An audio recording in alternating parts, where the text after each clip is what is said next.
Hi. Sit, please, so that you can see me.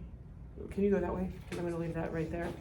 So, I just want to go back to what I was just saying, is that we have to know, and I guess I didn't have it in the PowerPoint, like I don't know how that doesn't make the cut.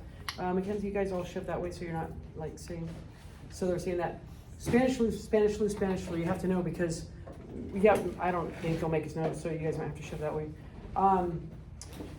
You have to know the Spanish flu was the last pandemic that we had, and here's why it was so critical. It happened like in 1917, 1918 in Europe, and the reason that it's called the Spanish flu is because Spain is the one that discovered that this was a pandemic, and so that's why they call it Spanish flu, but it didn't necessarily start in Spain. So here's the other reason, is that in 1918, when does World War I end? Not all of the answers. When does World War I end? The 11th month, the 11th day, the 11th month of the 11th hour? The 11th hour of the 11th day of the 11th month of 1918. And so the Spanish flu is happening already, and then everybody goes home. All of the people go home to India, to Africa, to all of the colonies that had come to help. Why did the colonies come help? The people that had been colonized. They wanted independence and self-determination. Did they get that? Mm-hmm. No, like the Latvia, Estonia, Lithuania, the Baltic states, the white people are the only ones that got that independence. So anyway, the Black Death goes back to all of the places. Everybody goes home, and they take the Black Death with them. We were 675,000, and my boy Chase Brooks was a football coach. He used to teach over there, and now he's in Springfield. But I remember saying to them, I was like, this is a really big deal in 2020, in spring of 2020. So we all knew, my students all knew, that the pandemic was going to be a real life pandemic, because when we came back, my US history kids have to really do current events. We don't have time to do it in here, but they do current events.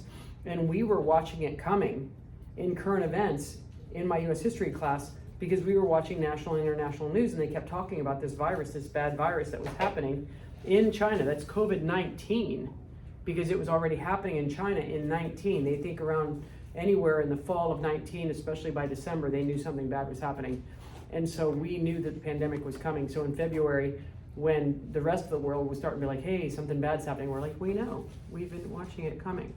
And so I said to him, to Chase, like, well, if the Spanish flu is 675,000 Americans dead, then I'm assuming we'll be well over 1 million people by the time this, finishes. And at that time, there were like 5 people in America, in the United States, that had the COVID-19. And then that's when we found out that it was this coronavirus and that it was going to be a big deal. And then obviously, we're over 1 million now, and I don't know what else. But I mean, it wasn't like, they're like, oh, so you guessed it was going to happen. No, I read the news. I didn't guess that it was going to happen. So you have to know about Spanish flu, and it's really spreads across the earth, because why? I just told you. Everyone's coming home. Everybody's come back from the war. Okay, so we have to know about that. Gosh, I feel really close with this thing right here. I feel like I'm stuck here. Let me move my recycling. Maybe that'll help me not feel so bad. Okay, so Mussolini. All right, so you guys, we are still in the interwar period. We got to go through 100 slides today. We have an hour to go through 100 slides. We're in the interwar period. What are the major political philosophies that are happening on the earth in the 1930s? The Great Depression is Great Depressioning. Fascism is where? Italy. Starts with Italy with Mussolini, then it goes to Germany. They don't call it fascism. What do they call it? Because Mussolini comes up with the word fascism. National socialism. Right, and that's what the rest of the world know it by. What's Nazis? Nazism, the empire that will last 1,000 years, and then Stalin ever since the 1920s. Communism. It started with whom? Vladimir Lenin, and the Bolsheviks started it, and then he dies. What was the economic policy that Lenin had? A little bit of capitalism. You have to name it. The new economic policy, and it's got a dollop of capitalism, but it's still communism, but just a little bit of capitalism. And then we have Stalin. And then who gets hunted down because they are the lord class in Russia? The kulaks. The kulaks are hunted by the Bolsheviks. the kulaks are hunted down, why do they kill all of their animals and their farms and destroy everything? They're gonna die anyway, so like, screw you guys. Like, we're not gonna leave this stuff behind, because what was allowed, according to Lenin and Stalin, what was allowed? Actual hunt down kulaks and exterminate them as a class. And then you have to know that the policy is gonna be called collectivization. The collectivization is where they all like live in basically like dorms, women live in one side or whatever else, and then all of the land is divided up amongst the Communist Party, in theory, and everybody has to work the land collectively, and it belongs to nobody except supposedly communist state. And so, the beginning of collectivization, and it's going to lead to the, what's the word? This is a good EBD. Holodomor, Holodomor, which was, I think that they said at least 3 million people died of starvation during that time. I think that it's probably more than that. Where did that happen, the Holodomor? In the Ukraine, because it's considered what? But it's considered what? The breadbasket of the Soviet Union. So, now let's talk about this. Look, Ethiopia, what's he gonna do? Why are we looking at Ethiopia? What's he gonna do? He's not gonna try. He's gonna slap the crap out of Ethiopia, and it's about vengeance. What is he? Because the French tried to take over. Not French. Or not the Italians tried to take over Ethiopia. And In the they Battle of had their Adawa, guns. and the black folks had guns, and therefore they defeated Italy in Ethiopia. What's the only other place didn't get taken over and scramble for Africa? Liberia, because America was sending people to send USA, the Monroe Doctrine, USA, Liberia. Monrovia is the capital of Liberia because it was President Monroe, and that's why it was called Monrovia. So he goes in there and slaps them literally for vengeance for almost exactly 50 years before, when they lost to Ethiopians because they had guns. So Mussolini's leadership, Italy invaded Ethiopia. Again, you've got to know the first fascism ever was literally Mussolini. The fun, like, he has pictures of him where he's got a band-aid on his nose because, did I tell you that? Some lady tried to assassinate him, and like she only shot the tip of his nose off, but she was so close to assassinating him that then he turned his head, and so for whatever reason it ended up only shooting his nose. Had he not turned his head, he would have died. Mussolini's leadership, Italy invaded Ethiopia. Hitler offered support, and an alliance between Italy and Germany was created, and is called the Rome-Berlin Axis. It's connecting what? The two fascist nations. Write it down. The Rome-Berlin Axis. Wait, go back.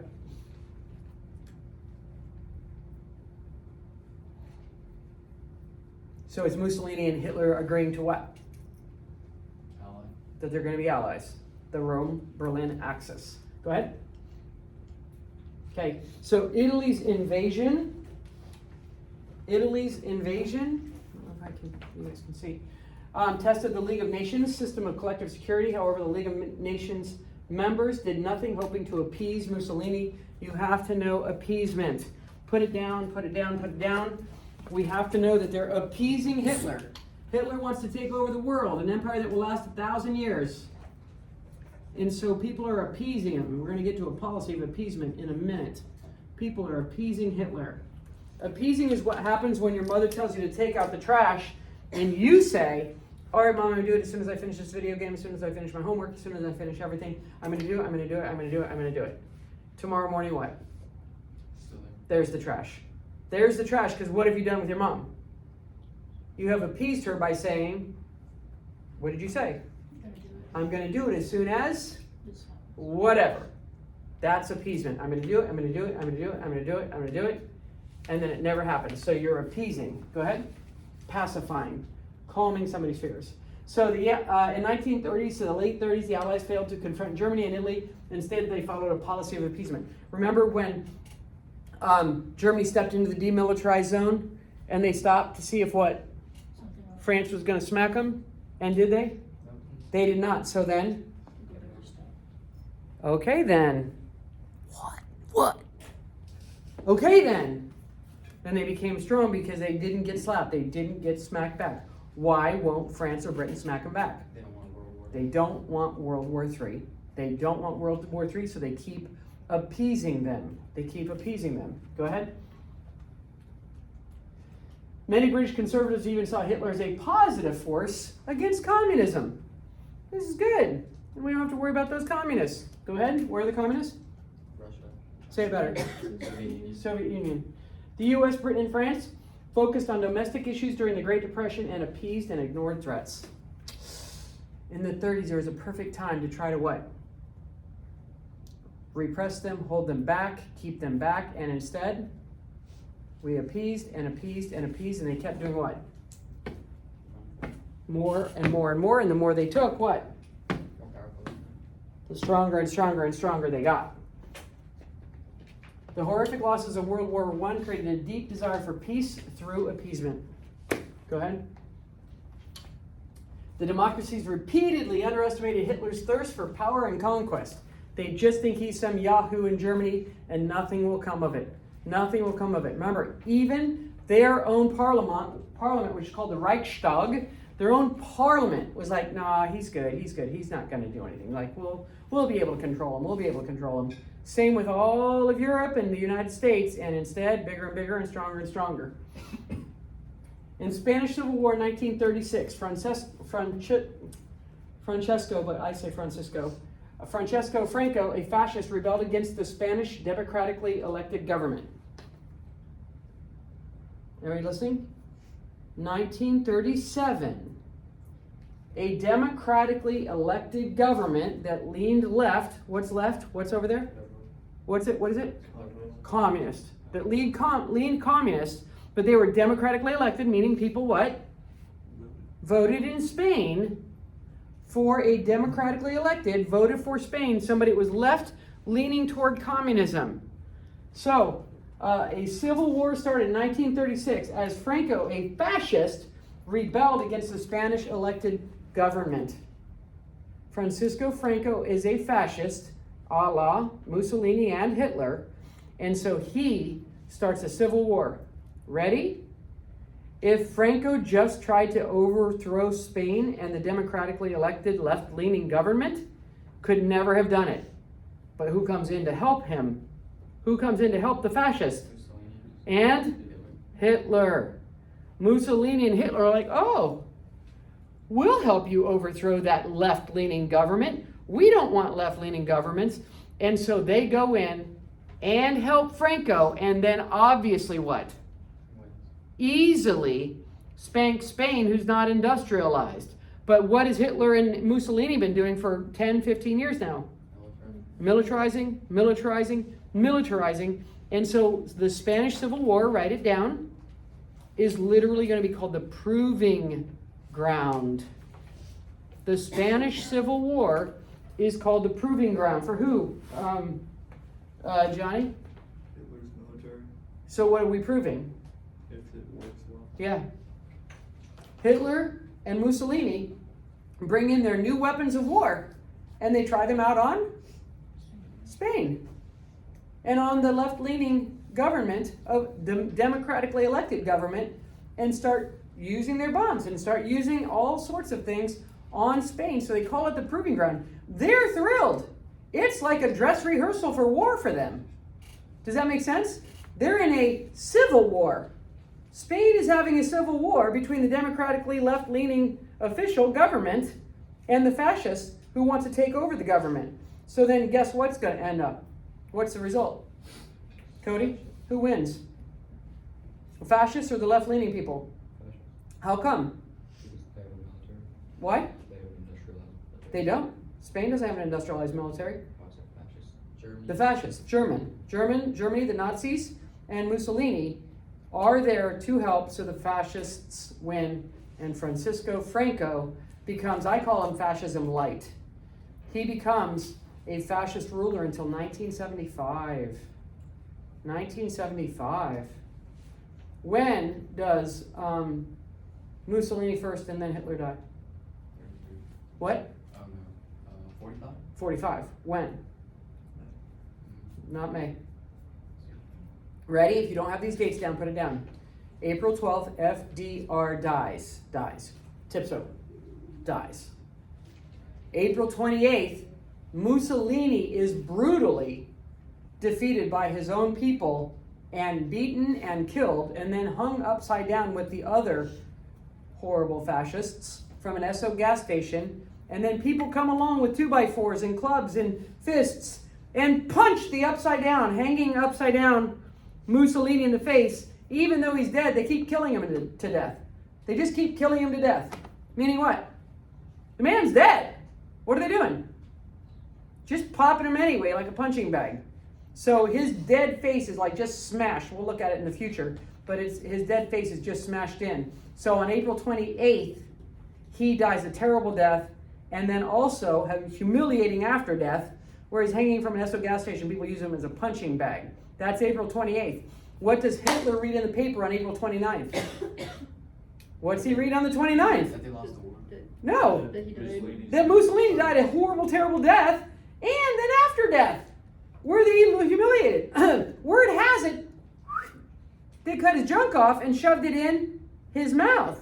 Mussolini supposedly was removed of his bodily parts and put in his mouth. That supposedly happened. So on the 29th, Hitler's reading this in the world papers. Everybody all over the world has Mussolini hanging upside down from an Esso gas station, a photo of him. So why is Hitler kill himself the next day? So he has so he can be dead, he's going to lose, but then what are the orders that he gives to his people? Like, don't let them Don't know. No, better. Better. Do not surrender. What? Don't surrender. Well, yes, don't surrender, but what about him? He didn't give this crap about everybody else. What does he say about himself? He's going to put a bullet in his head. And then what does he say to them? What's he need to have happen? So he's not hanging from an Esso gas station. Destroy my body. Burn my body. Because what? Don't let this be the papers on May 1st. Me hanging upside down from some gas station people beating my dead body. Burn my body. And that's why we don't know for a long time what? He's dead. Right. People think that he survived, that maybe he fled to Argentina, that he's gone to other places. You guys want anything? I do. What you got in there? A lot of things. Oh, I gotta buy it? You're not the one where you give it Yeah, to I know, teachers? you gotta pay it all in my All right. Anybody? I got Rickrolled. I gotta stop. Start over. Yeah.